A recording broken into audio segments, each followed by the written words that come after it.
সাধারণ নাগরিকদের জন্য এখনো স্বস্তি ফেরেনি বাজারে। মনিটরিং আর তদারকির লোক দেখানো কর্মকাণ্ডে মিলছে না সুফল। পণ্যের দাম কমাতে এবারের বাজেটে চাল, ডাল, তেল, আটা সহ 60টি নিত্যপণ্যের উপর কর কমানোর প্রস্তাবে যে সুফল মিলবে তার কোনো নিশ্চয়তা নেই, বরং মাসের ব্যবধানে দাম বেড়েছে বেশ কয়েকটি পণ্যের। সাজ্জাদুল হকের প্রতিবেদন।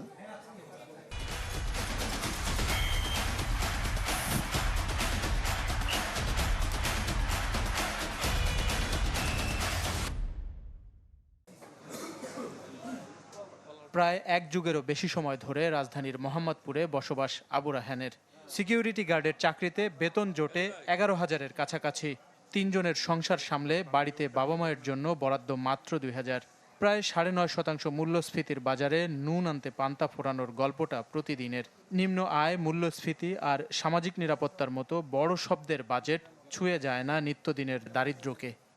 না, দাম কমে নাই, দাম উঠেছে। যেটা গত মাসে ছিল এটাই আছে। সংসার চলতে একটু কষ্টই হয়, বাসা ভাড়া দিয়ে একটু কষ্ট হয়ে যায়। পেটে পিঠে টিকে থাকার লড়াইটা আবু রায়হানের মতো আরও লাখো মানুষের। বাজারে স্বস্তি নামক শব্দটাকে সাধারণের নাগালে রাখতে চলে নানা যজ্ঞ। তাই এবারের বাজেটে 60টি নিত্যপণ্যের ওপর 1, 2 ও 5% হারে থাকা শুল্ক ও কর কমিয়ে 0.5% নামিয়ে আনার সিদ্ধান্ত নেওয়া হয়েছে। বোর্ডের ডালটা 10 টাকা বেশি পাইতেছি, আর চাল, ডাল, আদার যে জিনিসপত্রগুলো আছে এরকম ভারী নেই, আগের মতোই মনে হচ্ছে।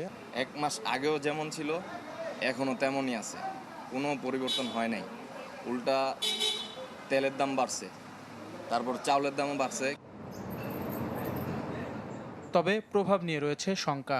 সরকারি হিসেবে এবছর জুন পর্যন্ত দেশে ধান, চাল ও গমের মোট মজুদ রয়েছে 19,66,866 মেট্রিক টন। অর্থাৎ খাদ্যশস্যের সংকট না থাকলেও বাজারে পণ্যের মূল্যে মিলছে না স্বস্তি। ত্রুটিপূর্ণ সরবরাহ ব্যবস্থা, তদারকির অভাব আর ব্যয় কমার বাস্তবতার সাথে সাধারণের পকেটের যে যোজন যোজন দূরত্ব, তা সামলে বাজেটে কর ছাড়ে সাধারণের স্বস্তি কতটুকু মিলবে? সিঙ্গেল ডিজিটে আমাদের মুদ্রাস্ফীতি নেমে গেছিল অন্তর্বর্তী সরকারের শেষের দিকে, এখন 10-এর উপরে অলরেডি উঠে গেছে। এই জিনিসপত্রের দাম বাড়া, এটা হলে জনগণকে সবচেয়ে বেশি টাচ করে, সেটা বেড়ে যাচ্ছে। বর্তমানে দেশের খাদ্যপণ্যের বাজার প্রায় $200 বিলিয়ন। মূল্যস্ফীতি, আয় ব্যয়ের ক্রমবর্ধমান ব্যবধানে কাগজে কলমের স্বস্তি কবে পৌঁছাবে সাধারণের বাজারের ঝুড়িতে, এটাই এখন বড় প্রশ্ন।